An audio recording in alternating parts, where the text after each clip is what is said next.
Welcome everyone. Today we have our another new episode, and we will discuss on the cultural and political impact of FIFA World Cup. We have our world famous speaker, Professor David Smith. Dr. Talib also join in our discussion. First, I would like to give chance Professor David Smith. Well, Sri, thank you so much for this opportunity. Uh, the World Cup is an event that I have seen globally as I've traveled throughout the ages. Is one that captivates people in ways that is very interesting, and that I've been in places where the entire ego and id of a country has been wrapped up in the games. One of my favorite stories is I was in Brazil during one of the World Cup finals that they lost, and the city just was dead. It just shut down. Uh, it's one of the larger cities, and there were just not people on the streets. I had to go to the airport to fly back to the United States, and at a normal hour and a half drive took 20 minutes to go there. So you see that type of cultural impact by the World Cup game.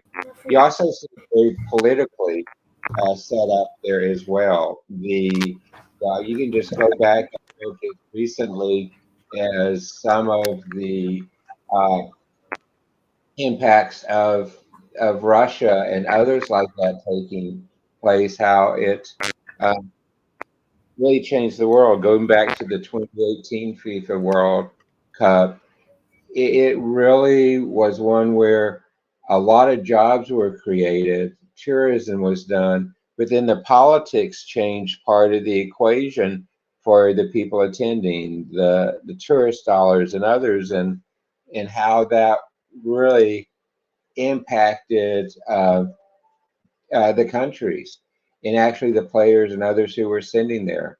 Um, you see the impacts of it in the different styles and customs.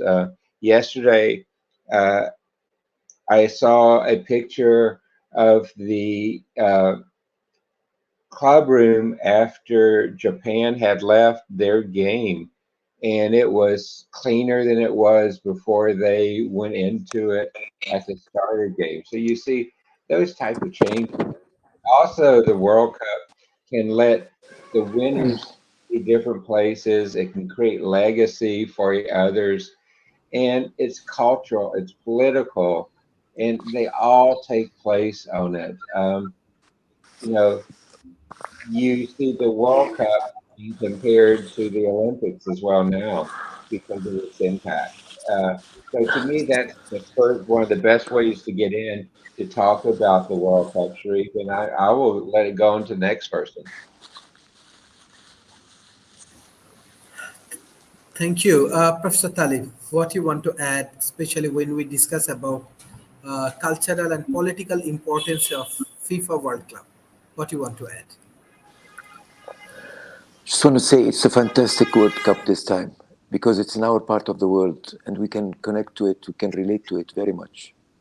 And I know that many people are connecting to it. The Qataris have done a great job in this. But as Professor David said, this is something that is connecting the world together, really, in many ways. And football is not just a game now. It's a connector of people. Thank you. Thank you, Mr. Adam. What you want to add? I know you are a big fan of British football. Can you unmute, please? Yeah,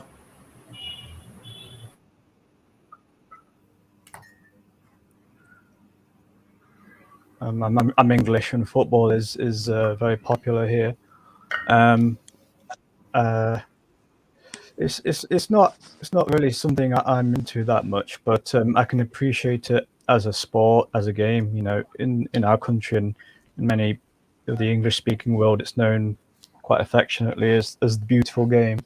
And I can enjoy watching sports, and I do like to watch the World Cup when it's on, or the Olympics. And as an English person, as a native of Britain, it's quite interesting to observe culturally how important football is to many people here. I do think that a lot of people place too much importance on it, and it goes to quite an extreme level where it's intensely tribalistic here, and it's unfortunately football hooliganism is a negative characteristic of our culture here, and a lot of it involves a lot of drinking, and different supporters of different teams fighting each other, and sometimes on an international level as well. It's been known to happen where English fans have fought with German fans during the World Cup. So there's definitely an intense tribalistic element to it, which is unfortunate, because that kind of passion and energy would be better suited for other goals. That passion would be better used, channeled into something more constructive. But I can in my mind, I can still separate these things. I can enjoy it for what it is, but I don't support any kind of club or anything. And quite an interesting topic that you picked here, Sharif. I just wanted to also quickly mention about the Brittany Griner as well, the basketball player in Russia for 10 years, Russian prison for 9 years, because I think she took a vape with CBD oil in her luggage. I think that it was very disheartening to witness the public pile up in response to that. Whenever there were articles shared about her, most people would just laugh, react, and leave very smug comments. And yeah, what she did was very absent-minded, and everybody knows that Russia is that used about to take no chances with countries like Russia. But we've all done what she did was quite stupid, but we've all done stupid and said stupid things when we were young. I know I did. And what she said about her own country was disrespectful, and I'm sure sitting there in a prison cell, she could take those comments back and still be in her home country. So I think in sports, sports culture can kind of reveal people's uglier side, unfortunately. But those are my thoughts for now. Thank you. Dr. Musa, what the interesting aspect you want to add from Africa? Is football popular Thank in you so much. Misha? Yes. Yeah, thank you so much for your inviting me. Just I am very proud, as I told you about Cup 27 in Egypt and Cup 28, in Emirates Emirates, Arabic or African country, and also about Qatar, host the World Cup of football in 2022. I am very proud that Qatar face a lot of challenge and overcomes this challenge regarding to a lot of words against Qatar regarding corruption or regarding to human rights, or regarding to the relation of Qatar with different countries in Middle East, and become better after this during this World Cup. So I think Qatar face a lot of a challenge and succeeded to overcome this challenge and to do something good to embrace all the world regarding to organization, regarding to the technology that used in the code. For example, the offside, if you familiar with the football, to take the offside, sometimes you cannot detect with human capability, so they use camera and use the new technology, cloud for everything, like 5G technology, IoT, cloud and sensor, to capture. That's why in a game like Argentina and Saudi Arabia carries about 3 offside against Argentina, something like that. So that's why they use they embrace people with the new technology. They prepare well regarding to infrastructure and doing something good. Not only also for the player, you can know if this player do something good or something bad by using GPS, using sensor or support, and also for the audience, you can using augmented reality and get all the information you need. So this is something good. Regarding to culture, I think Qatar also force all the world to respect the Arab countries' culture, Islamic culture, by doing a lot of things. For example, they prevent. I don't know if maybe some people don't like that, some people like it, but they force that the audience don't drink alcohol. They use the Arabic language in in opening something like that and translate to a different language. They also say words in Quran or something like that. So I think Qatar would like to send the message to all the world, that Arab countries and African countries, if they got a chance, they can do something good for all the world. I would like to thank FIFA that give a chance to like thank United Nations, give a chance to Egypt and give a chance to Emirates to organize COP27, COP28. Also, FIFA to give a chance to development country or Arab country or Middle East country to to organize this big event, because football, I used to play basketball. I'm a basketball player. I am an international player, but football is different. And what's happened in Brazil before, this people suspect that Brazil cannot do it, but they do it. Also, they know they suspect about Qatar, but they do it. And I think the political, relation between Qatar and many countries in Middle East becomes better or something like that. That's my opinion. Thank you so much for giving me a chance to talk. Thank you. Professor Rob, you play soccer, you play football, or what you want to share about FIFA World Hello, Cup? negative. Yeah, so no, I don't Professor- play soccer or football. I have a deep, undying love for the physical continuity of my body. So yeah, I'm at an age where playing contact sports tends to end really badly. The importance of sports, I mean, really as a mechanism to kind of allow population to experience violence without necessarily creating it, can be beneficial. The Olympics, to a large extent, was created to provide a way for countries to compete short of battle. And while I'm not absolutely convinced it's lowered the prevalence of wars as significantly as it could have, I do believe that it does allow for disputing groups to get together and at least see each other as humans. And often when you have a conflict, one side or the other side is vilified to a degree that allows the conflict to continue through propaganda. When you're engaging in sports, you have interaction, and when you have interaction, propaganda can fall apart. I do think it does when it's done properly have a potential benefit of lowering the probability of armed conflict, which would be a good thing. As Adam pointed out, though, a lot of times sports participants, audiences can get out of hand, and it is people do invest themselves in the sports team, and so when the sports team loses, you can have escalations of violence. So rather than preventing violence, often in FIFA it actually creates it, and so it becomes a showcase of people behaving badly.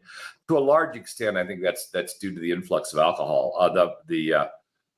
Often when you see these games played where people are going crazy out in the field or crazy afterwards, they're referred to as being inebriated in some way, shape, or form. And I believe there is a potential for correlation there. I haven't done a study in this area, But I think it goes below. I'm causation. It goes beyond correlation. It happens so often. I think there's likely causation between the consumption of alcohol and the violence that occurs both on the field and off the field between the audiences. It's an interesting construct. It has the potential to drive people together. It is a showcase for substance abuse and people behaving badly, which perhaps provides a focus on some of the sentiments that are going on in that area. If you see an place where violence has occurred, often there's an underpinning of something else going on, a dissatisfaction, unemployment. There's something that has resulted in a buildup of animosity and hate that probably is being underreported, and then the violence occurs, and people start looking at they don't actually start looking at the causes, do they? They actually just start looking at the violence and putting in place ways to mitigate it. But I think there's an opportunity when this happens to go in deeper and look at the underlying causes to see if the reason so many people are inebriated and angry is something that's going on in the government or the culture that needs to be focused on and addressed. It could be high unemployment. It could be just that the work environment is to a large number of people incredibly harsh, and this is the way that they're venting their pent up anger now that their inhibitions have been reduced through the alcohol. So I think there's an opportunity that's being missed here to understand the violence that occurs after a game and understand its broader context, and then focus on the underlying causes beyond the alcohol to see if you can mitigate a problem that may have been underreported or misunderstood. It could be racial problems that are carried over, but there could be a number of things. Often when you're going through a culture and you're trying to create racial problems, it does create a significant amount of animosity with whatever group you're pulling the power from. Because they feel compromised, and so if you're moving faster than your population will accept, the outcome can be violent, and so this could be an early indicator of the potential for a larger armed conflict, potential for civil war, things that probably should be addressed on that broader context and mitigated before they result in the bigger problem. But I'm not seeing that effort going in right now, though I think I see the potential for it. Overall, what competition should really be is a way for groups to showcase the benefits of their culture, the benefits of their training, the benefits of their skills. And if this worked the way I think sports should work, then the countries that would be the best to live in would field the best teams, because that's where they would go to live. And that's not where we are right now. Often the countries that field the best teams are either the ones that make the biggest risks with regard to taking performance-enhancing drugs. Russia comes to mind, having done that quite a bit in the past, or they're the ones that pay the most. In other words, have the economic benefits to pay the participants the greatest amount of money, and thus they're able to capture the highest performing players, regardless of where they're born. And so it ceases to become competition between the indigenous population of the individual countries and more competition of the economic engine of the different companies. And I think that's probably a mistake. I mean, if you really wanted the sports to have a broader context, I think the sports should reflect more on the success of the country. Therefore, countries like Finland that have a great deal of success with internal governance should be fielding the best team. Best and most powerful teams, not the countries that have the highest, that can pay their players the most, which would be an artificial construct. So the sports do not right now reflect on the individual benefits or capabilities of the country. They don't reflect on the excellence of governance. They don't reflect on the quality of life in the country. They just reflect on the amount of free cash that's available for that sport. You say, well, why doesn't the United States win all over the place? Well, it's because the United States doesn't place European soccer as a priority. The European football as a priority. We even call it something different. We call it soccer. Our preferred sports are maybe a tad more violent. Our football is definitely a contact sport, and we field huge humans that could probably mow over any of us in this room without even drawing a hasty breath because of the way we build them. Massive folks, and we have unique injuries that come out of this. The concussion injuries we generate are significant, but the United States has just chosen not to really play in this competition. Even so, we're fielding a team that's doing all right this time around, but soccer in the United States falls well below football and baseball. And if any of you that are in Europe have ever watched United States baseball, it's one of those boring sports on the planet. But yet we value it highly, and that's where we put our money. So it also, I think, reflects not just the economic capabilities of the country, but where the country is putting its money and whether they take the underlying sport seriously. In the United States, European football, soccer doesn't hold as high a focus as it does in Europe, and as a result, the United States tends to underperform. So in the end, I actually think there's an opportunity to look at FIFA, and so I don't even pronounce it right. And look at it as an opportunity to make it a better measure of the country, and so that people can get behind it on a deeper level and see the underlying lesson that it could teach, which is that better governance can result in a better team. That's not the case now. And the opportunities that it does create, an opportunity to understand the deeper conflicts that are causing the violence after the game, is not being utilized either. So this then becomes a way to watch how people misbehave at scale, and a game where you can see some obviously very excellent skills in the players, human excellence at a very high scale at a team level, where sports like gymnastics show human excellence at an individual level, which I also think should have a higher profile. Much I think we should watch a legitimate martial arts much more tightly than we do, because they show a level of human excellence, and they drive people to that excellence. So I think there's an opportunity for a more pragmatic approach to sports, one that helps focus on building human excellence, that helps showcase excellence in governance, and help showcase the best of us, where right now often in these matches it becomes to showcase the worst of us, and we're not using it as an opportunity to fix that worst part. So as it becomes entertainment with plenty of potential, but potential that is being largely missed.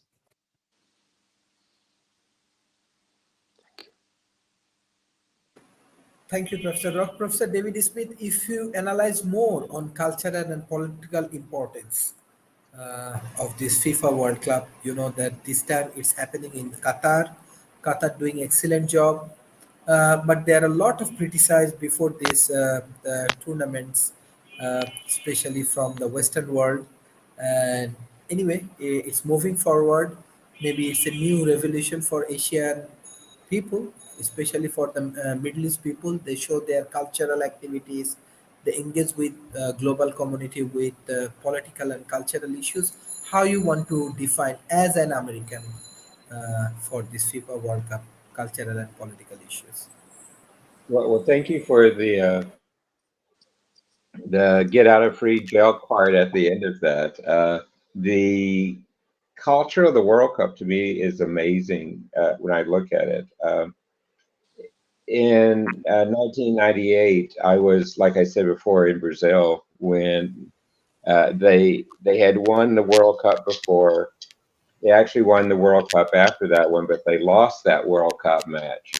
And to me, it was just amazing as an American being in Brazil and seeing those type of changes. And what really happened is you look at it. When the Brazil, you look at it and you see if there was a relationship between the political elections in there too, and you see the points there. But if I look at today's World Cup, and particularly being in Qatar, there's any time you host a World Cup or an Olympics, the rest of the world worries about the host company in terms of the political the potential financial burden. And for this particular in Qatar, that has probably been expressed more than the standard amount. The social restrictions of the World Cup. This is one of the times where consumption of alcohol has been greatly in the press in the United States. The diversity, the freedom of speech there. And this is also one of the places where in this World Cup, the number of visitors coming in and teams and things probably come close to exceeding the number of citizens in the country. As you look at the inflection here and how that will have cultural impacts, that will have political impacts, how just the mix of cultures and with Qatar's very fundamental culture will result in changes. I love watching the difference in the United States as we play, as Rob said, our soccer, and soccer's to the rest of the world football.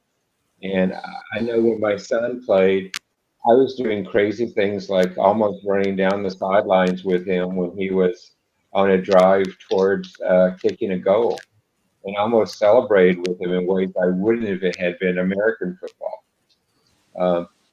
And those impacts are there. I think the other thing with the World Cup is because it has become such a large world stage, it actually has made the impact of that even stronger here in the United States. Before the program started, I mentioned that here in Austin, Texas, we have one of the pro soccer teams now. And our FC is doing really well in the current season of competition here. And even though at our college football game last Friday, there were over 86,000 people in the stand. The growth of the soccer teams here has been very interesting and very vocal. And it's one where the cultural can be pulled together. Rob talked a lot about the physical side of it and how it substitutes. Well, I actually, Rob, broke a leg playing U.S. football, and I had a rib broken and actually a wrist broken playing basketball. So I guess I'm kind of right in those same type of categories. When I'm on the field, no matter what type of field it is, I tend to be very competitive.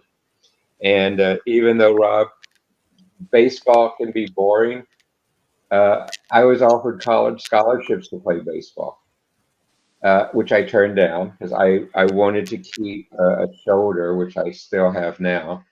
But you understand that the people who are actually on the field in the World Cup have spent hundreds and hundreds and thousands of hours practicing to get there, and that the strategy of it takes precedence over, in many instances, the physical impact of it.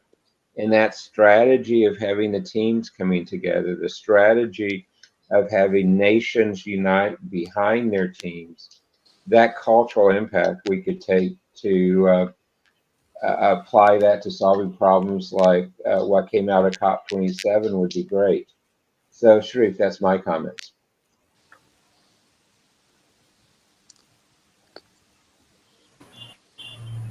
Thank you, Professor David Smith. Mr. Adam, I know football is popular in UK, and what interesting aspect you want to share with us? Thank you. Political and cultural aspect of World Cup. Oh, yeah. Thank you. Well, yeah, the Qatar issue has been very interesting to watch unfold. It's shined a light on the Arab world again and its culture. It's a culture I find difficult to grasp. To me, it's not not an attractive place for me. It's not an attractive place that would inspire me to go visit there. Not immediately, maybe one day, who knows? Qatar, Dubai, Bahrain, and so on, UAE. Although I must admit that a lot of the artificial structures in Dubai and across the hyper affluent Arab world as a whole, like the skyscrapers and the artificial islands and the seven-star hotel and all the supercars like Bugatti Veyrons, all that is something I find interesting because I can appreciate architecture and engineering and what great reserves of wealth can accomplish, what it can build. But unfortunately, the laws over there seem far too punitive for my taste, as are the punishments, which can be extreme. Interestingly enough, on social media, there have been lots of comments of support from Western people saying Qatar has its own laws, rules, culture, and people have no right to try and browbeat the Qataris for enforcing their own laws. That included demanding Western footballers remove the rainbow armbands signifying support for the LGBTQ plus community, which I do understand absolutely, because wokeism in the West has gotten so out of control that people here in the West, myself included, are sick to death of it. And it's mutating into very creepy, very problematic, and ethically and morally questionable territories, such as giving pubescent youth puberty blockers and fanning the flames even more. How many women were tomboys when they were young? Millions. How many of them actually wanted to become men? Not that many, I can assure you, and not as many as adherents to wokeism have you believe. Like in the trans community, I'm convinced the high suicide rate is not because of bigotry or transphobia, so-called. It's because they realize what's happened to them, how far gone they are, and how people in positions of trust were complicit in this transformation from which there is no going back, not yet, not properly anyway. So people here in the West are so sick of it, and we have no faith left in our leaders anymore, who are helping to push a lot of this and more. So they look to places like Qatar thinking, well, we need to be more like them to try and stop the spreading of this cultural virus.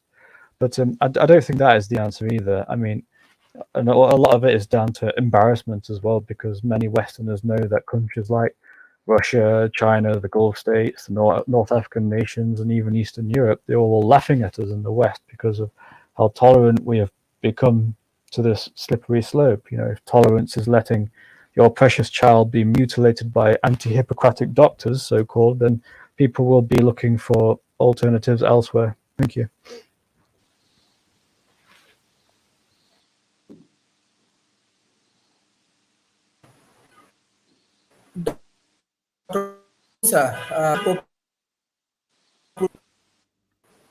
I'm sorry, the voice is not clear. Can't hear you. Can't hear you well. Cutting off, Sharif. Yeah.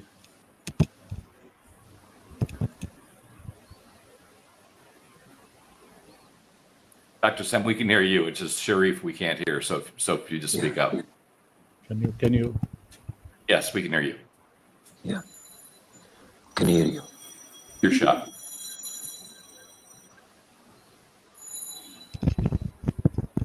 Dr. Mossad, we can hear you. You're up. Yes. I'm listening. Yeah. You're up. Yes. Yeah, I'm listening. I can hear you now. Yes, Dr. Musa, what you want to add, especially like African football culture and political issues.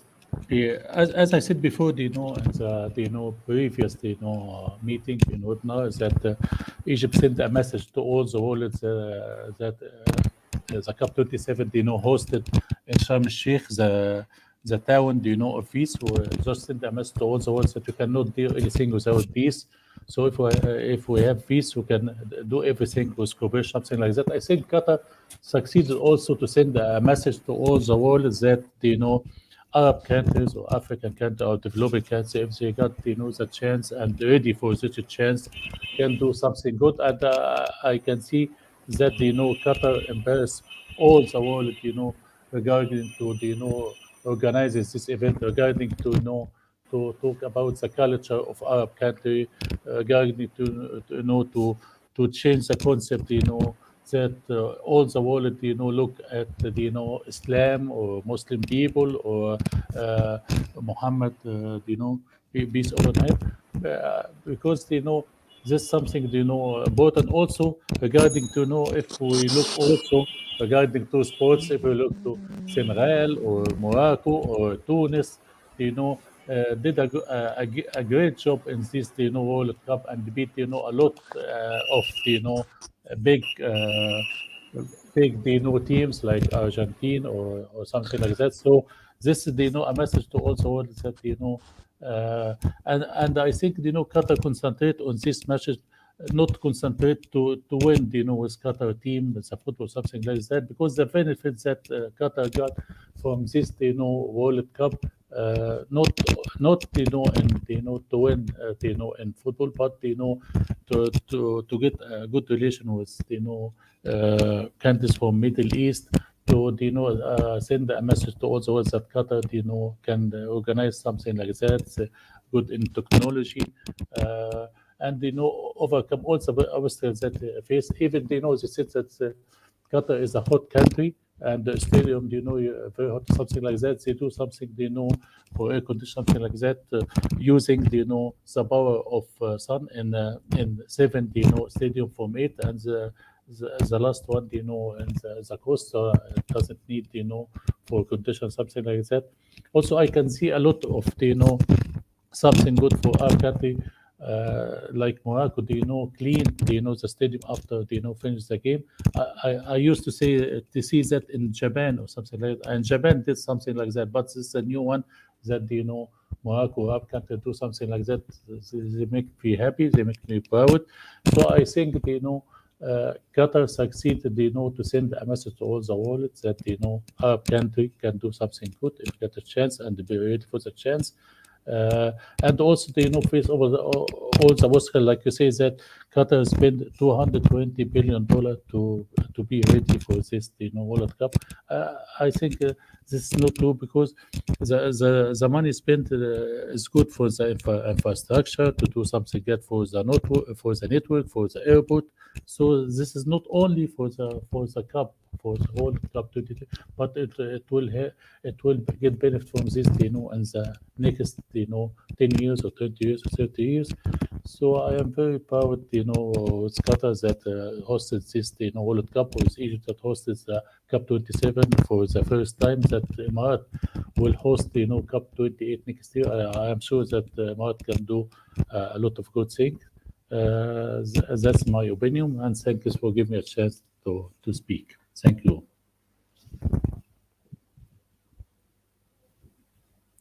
Thank you, Dr. Sharif.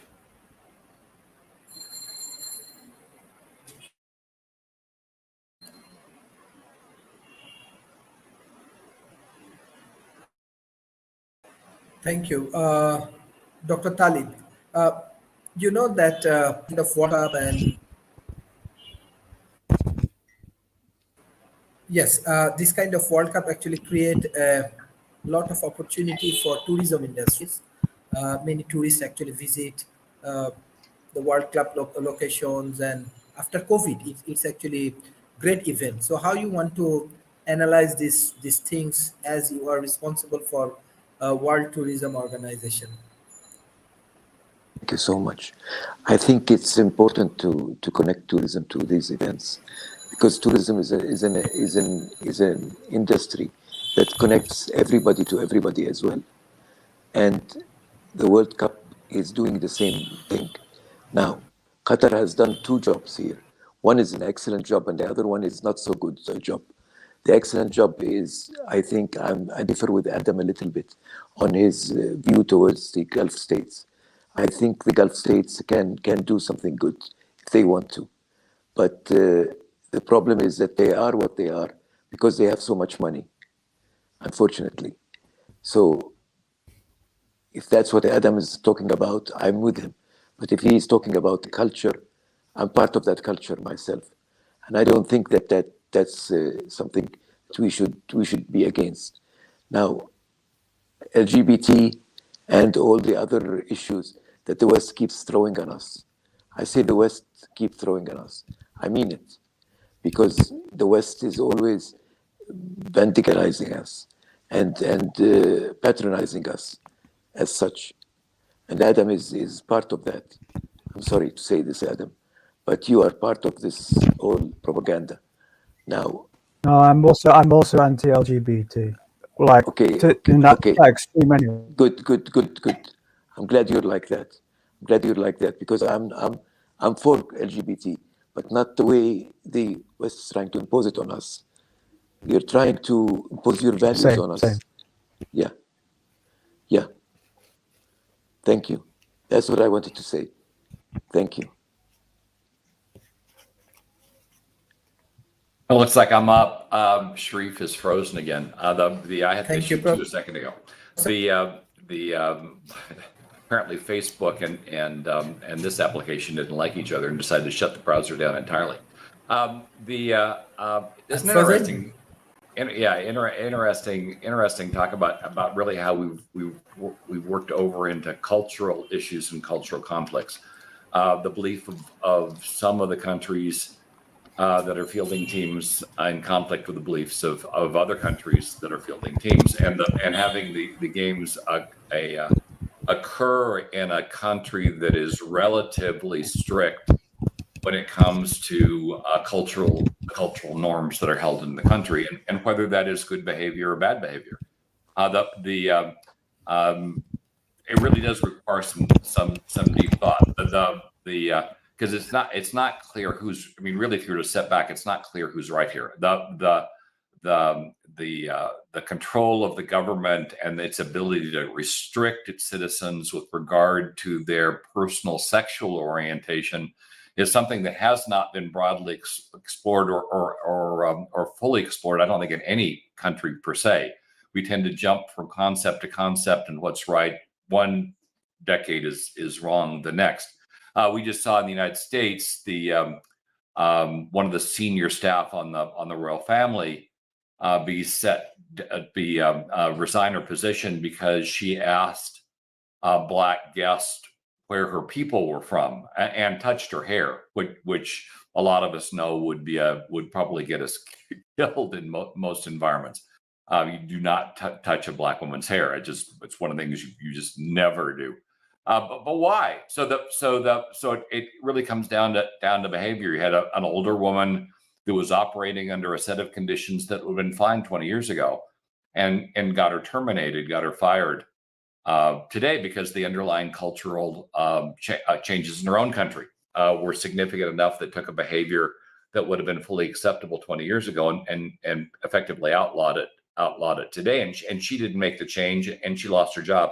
And probably rightfully so, because her job by its very nature is to interact with the world the way it is today, not the way it was 20 years ago.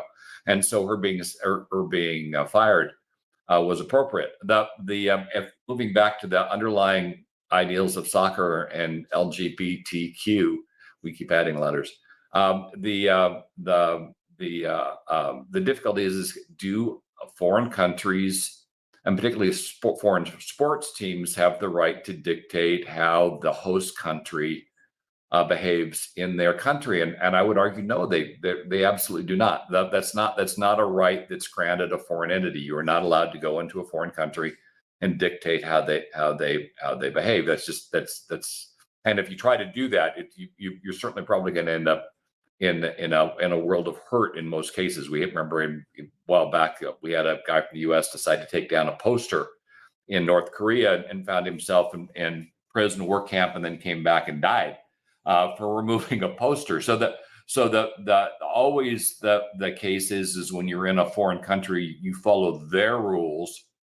And I know Americans, United States, I shouldn't say Americans because that's unfair, United States citizens, we have a particularly nasty reputation for going into a foreign country and figuring the foreign country should adhere to our rules, which generally doesn't end well for the tourists that are traveling. I've seen stories of tourists going to another country and complaining about the heat, complaining about the underlying culture in the country, and complaining about the language that's spoken. I'm on vacation in Spain. Why doesn't everybody speak English?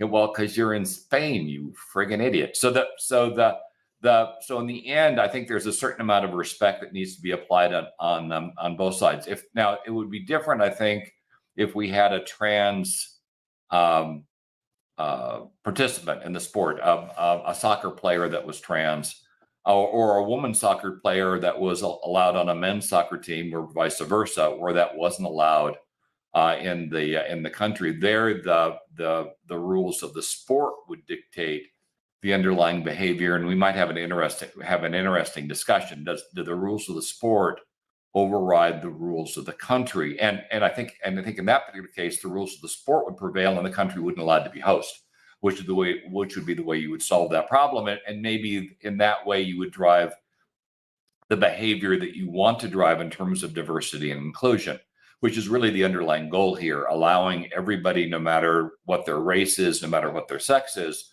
to rise to their potential. And that is good for everyone. I mean, that should be a basic human right. And it's because it's good for the race and good for the culture. You want the best to be able to rise to the top. There's no benefit to taking the best people you have, regardless of race or sex, and not allowing them to perform at their best. Because the best, in terms of looking at breeding, the best tend to have the best opportunity to raise children. Their genetic material should be the one you want to protect, and you want that to carry forward. And sports should be a part of that. In fact, should be a big part of that, because with sports you are emphasizing generally physical performance, and so allowing people to perform at their best would be important. And then, of course, the sport decides what that best will be, and then the sport would also decide whether the country that's hosting conforms with the sports rules and regulations, and whether or not that they should host. But the sports should override. But in that case, the sport judgment should override. It shouldn't be a case where one government or culture is using the sport to point to another culture and telling that culture that they're inferior. They may be right, but the thing is it's not going to work. That other culture is not going to accept change if it's attempted by fiat from a source that they don't trust and they don't accept as a governing body. And there's no way one country is going to accept another country as unless you're Belarus and you're talking about Russia, that's a whole different problem. But generally, one country will not accept governance from another country, particularly with regard to culture, any more than in our religious institutions. One religious institution will accept the cultural norms in another religious institution. It just doesn't happen that way. You need something that is an overarching source of the rule that both sides accept in order to drive that through without conflict. And so this using sports to drive the cultural norms of one society into another, I have my doubts whether that's particularly effective. Going back to the Olympics and the 1930s, when the U.S. was fielding black players into the Olympics in Nazi Germany, that became an interesting dynamic, but it certainly detracted from the games, and I think nearly ended them at the time, and without really preventing the resulting conflict. Which was World War II, or mitigating it. In fact, it seemed to inflame the aggravation between the parties, which meant rather than mitigating a war, it may have helped create one. Though clearly Hitler was driving in that way anyway, so I'm not too sure that premise can be supported. But it didn't help in any case. And so I think sports can be a way to drive understanding between cultures, but only if one culture doesn't try to, by fiat, drive behavior into the other culture that they are not yet accepting. People do not like to be forced to change. They can be convinced to change. They can be motivated to change. But when you try to force them to change, they will tend to fight back. And so it increases the resistance to the change that you want. So if you want to drive change in the culture, your best path is to understand the reason why they're objecting to it, and then create your path to change through that understanding, not just stepping into a culture that you don't understand and trying to drive the change. When Great Britain was on there, or Spain or France was taking over country after country in the 16, 17, and 1800s, and now folded back into their countries, they weren't even able to hold the ground that they took, because they didn't incorporate the cultures into their own. They were always separate and ruled by dictate, ruled by fiat, and it didn't hold. I mean, there was certainly cultural transference, but the goal to create a common culture between all those environments, even with military force, didn't work. And so, trying to use sports as a proxy for that, I don't think it doesn't seem to be working here either. It's certainly not. Doesn't seem to be driving more understanding. It doesn't seem to be driving more diversity. It doesn't seem to be driving more inclusion in the countries. It seems to be driving resistance, and you don't want to create more resistance if you want to move the ball. So in this case, I think the idea of using sports as a vector to drive change directly and by fiat is wrong. By example would be something very different. Again, a team that is showing more diversity and inclusion, if that team is winning and performing better on the field, that could drive behavioral change because people want to win.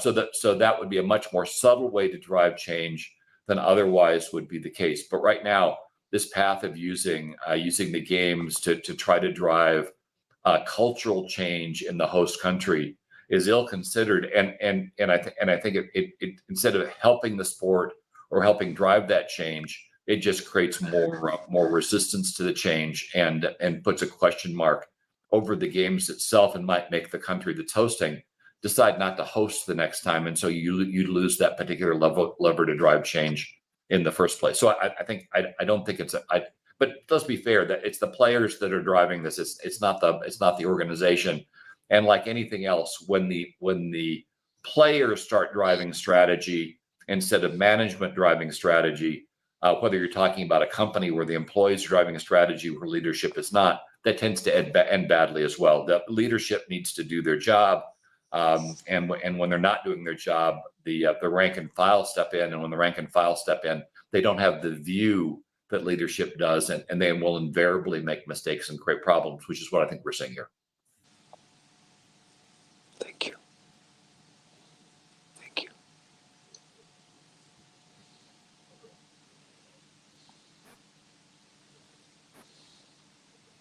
David, I think you're up. I think David. Thank you. Professor David Smith, what's your concluding remarks?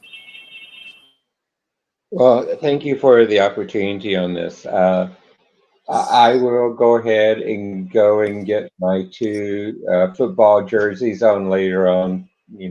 This afternoon, I guess I'll be wearing my yellow and green jersey as we see Brazil play. But then when the United States come back on, I will wear that jersey as well too.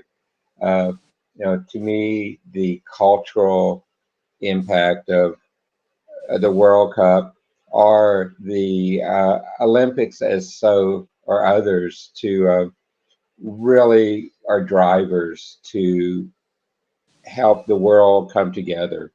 And in some ways, the world come apart, as we've seen in like previous Olympics where we saw the attacks and things. But the cultural and political importance of a world stage, and the World Cup is a world stage, should never be underestimated. I agree with Rob. It's unfortunate that we see other nations trying to push ideologies in one of these events, that we should take and celebrate the accomplishments on the field. We should celebrate the fact that we see countries field teams that are their best to represent them, and that the competitions are done well. But to me, that is the spirit of what we need to do here. And Adam, let me go ahead and pass it on to you, because I have a feeling Virginia will be glued to her TV set later today as Brazil plays their match. So Adam. Thanks. Go ahead. Yeah, Go ahead. thanks. Yeah, I just wanted to reiterate. I said in my previous round that I am critical of how extreme the Western model of LGBTQ plus has stretched to such an extent that other Westerners would call me conservative or right wing or even worse. I'm a mixture of different things, but it would take too long to explain. So I'm not sure why Mr. Taylor thought I was a part of that when I'm the opposite. Maybe it's because the audio is off. I don't know, but I'm fully aware of the slippery slope effect that unrestrained, leftism or liberalism or wokeism pushes down many things that are precious and sacred to us. And I certainly do not want the subversive, dangerous Tavistockian model of gender deconstruction and cultural and social engineering to flourish in the Arab world or anywhere, or anything that puts children in dangerous and compromising modes of being that is not congruent to their well-being in the present or the future. Having said that, a lot of musicians and artists I admired and influenced and inspired by were homosexual or bisexual. So yes, I am liberal in that particular sense, but that can be separate to the weaponized modern Western LGBTQ plus that is being pushed in schools and the workplace, which I find dangerous and problematic. So I am conservative in that sense, but left and right are too low resolution and one-dimensional to really map a person's belief anyway. But I hope that clears some things up. Thanks. Thank you. Thank you. No worries.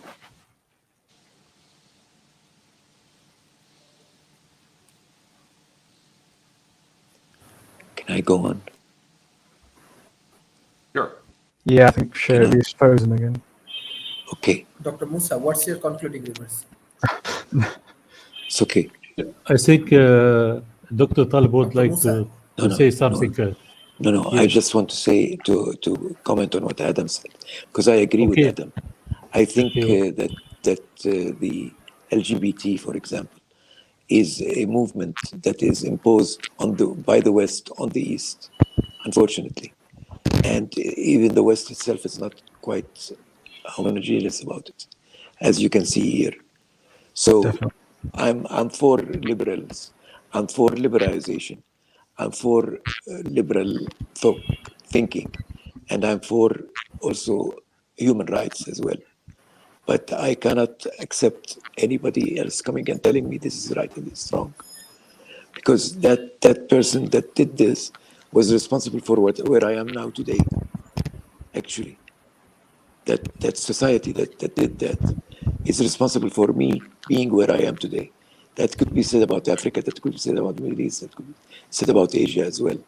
So in this regard, I'm very much against any cultural imposition by one country over the other, one culture over the other. And I think what happened in FIFA now is very, very important. What happened in FIFA, for example, for the first time I was thinking, when Rob was talking, I was thinking of the ladies that were coaches, ladies that were actually referees in these games. It's never happened before, but they were there.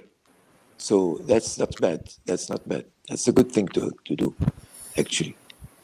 But it's not the issue of what's right and what's wrong here. The issue is one of cultural imposition over the other.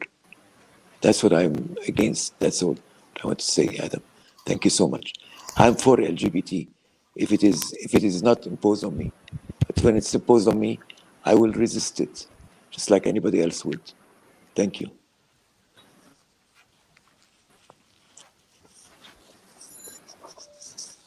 Thank you. Dr. Musa.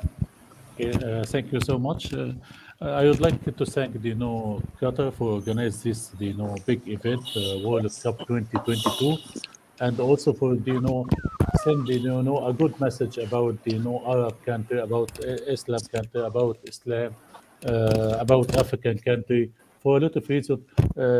Let's see first. If we're talking about football, you will see like Senegal, you will see Morocco, you will see Tunis.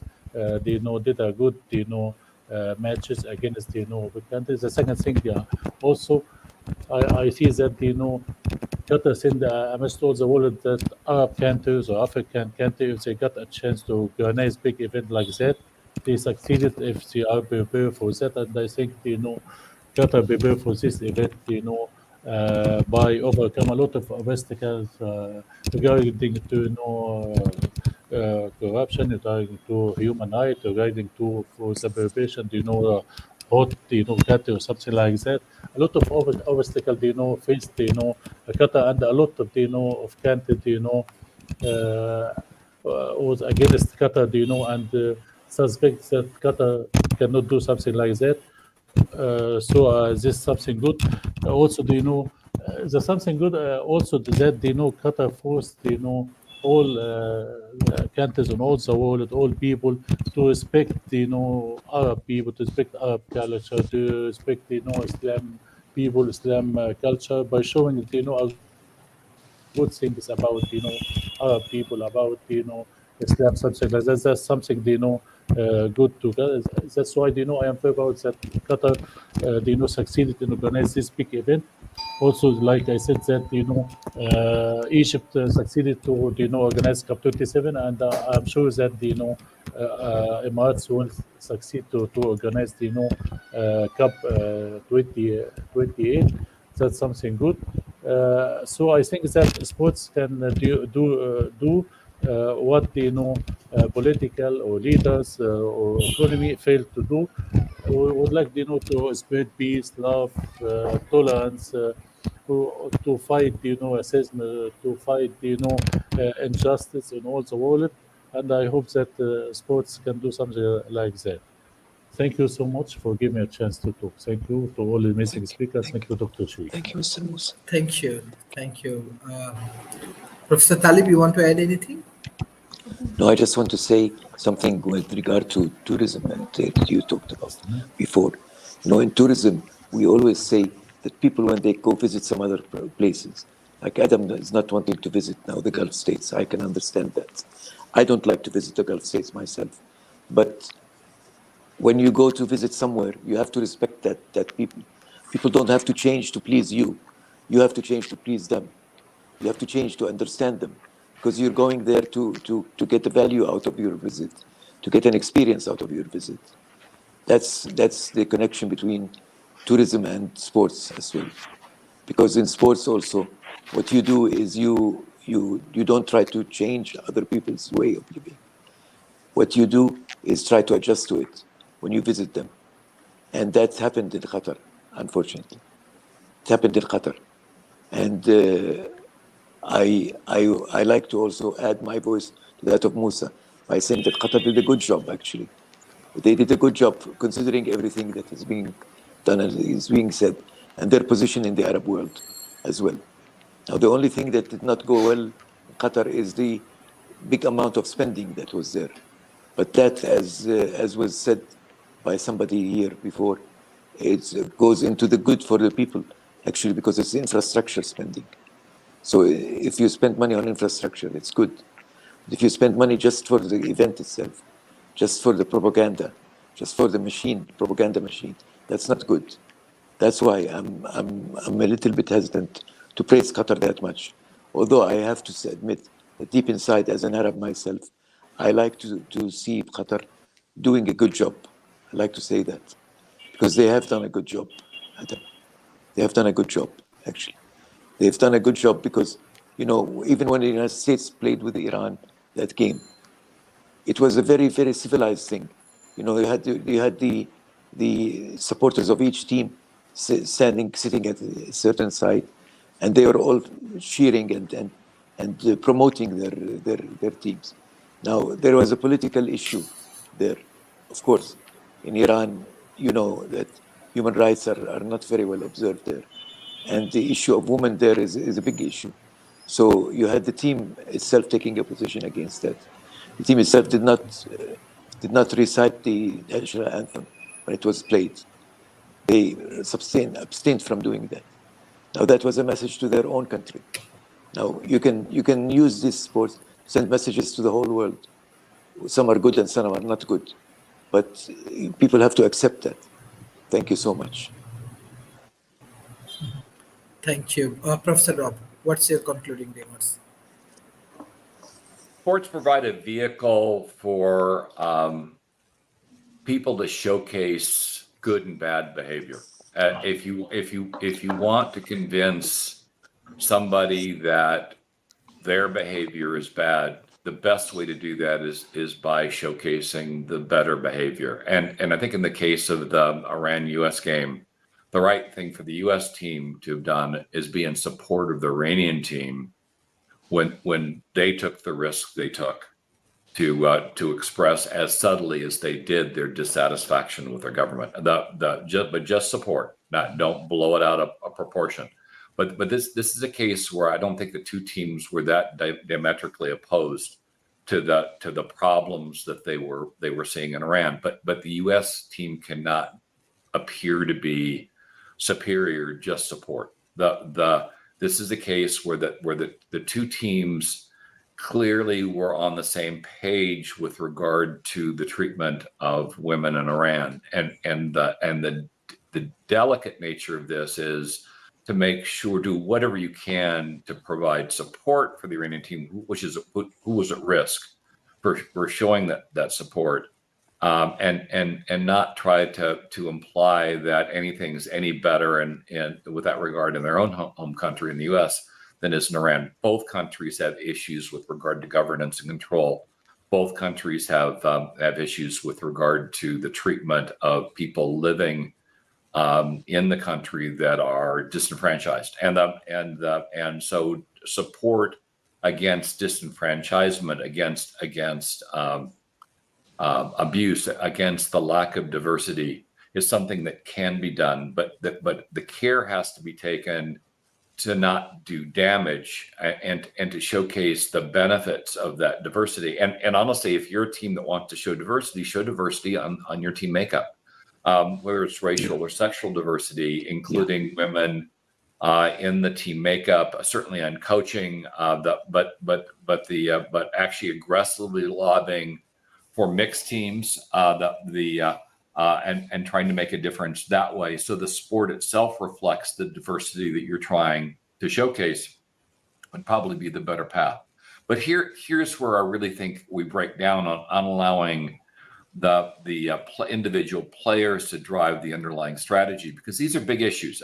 These are strategic issues. These are issues that take decades to execute. And here I think you need some oversight to make sure that the individuals who rightly or wrongly believe they're making a difference and trying to drive positive change aren't doing their own efforts harm by the nature of how they're trying to do it. And so if you agree you want to drive diversity inclusion into the world market, you do so through a cohesive, consistent effort. And maybe you start with your own country first to showcase how you're able to drive change into your country, much like the Iranian team attempted to do, and use that as the example that you're trying to drive through everyone else, as opposed to trying to drive change into a foreign country.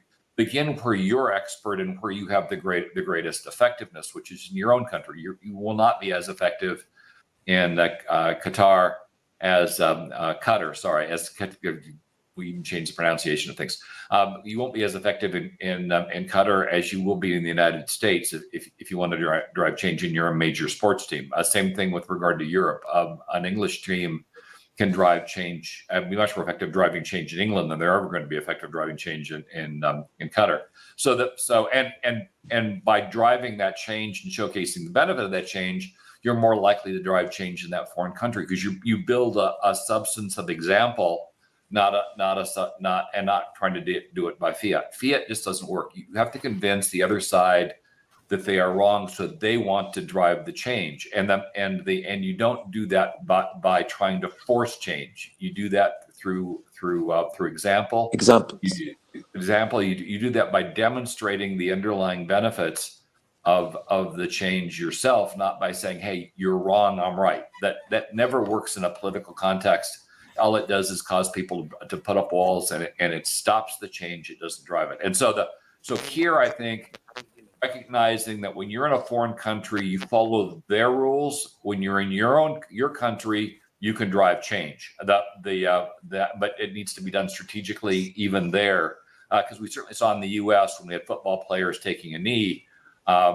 that didn't really result in the change that we wanted here at all. The people that took the knee were pilloried. The sport put in place very different rules, and things seemed to get a lot worse over a very short period of time than got better. It's a case again where you want to show by example. You don't want to start acting independently and start doing your own team damage by so doing. And if you really want to use your voice and your money as a wealthy teammate and drive change, then use that money to drive a marketing campaign. Use that money in politics to drive the politicians you want into government, so you can drive real change. Speak out when you're not on the field, if you're allowed by the sport. But recognize that a lot of sports won't even allow you to speak out on the field. But you could certainly leave the sport at any particular point in time and then take on a job in politics.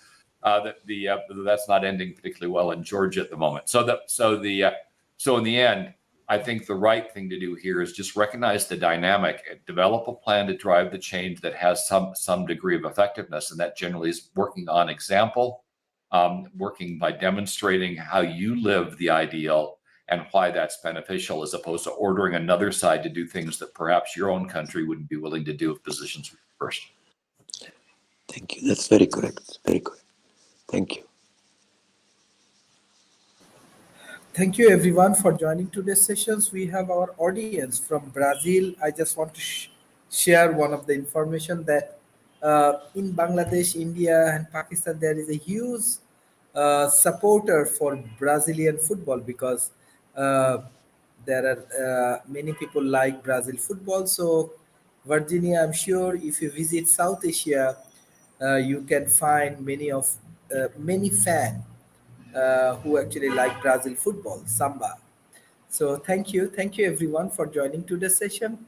Professor David Smith, Dr. Musa, Professor Dr. Talib Rafael, Professor Rauf, thank you for your continuous support for World Talent Economy Forum, and especially Virginia. You are from Brazil, so we want to welcome you in our country. Hopefully you can get a lot of your friends. Thank you everyone. This is very interesting discussions and how you contribute. Hopefully this constructive dialogue can help us more. Thank you everyone. I request all of our audience, please share our content with your government agency, corporation, and academy, and you can share with your fan and the youth community. Thank you. Bye-bye and take care. Thank you. Bye. Thank you. Bye. Bye, Musa.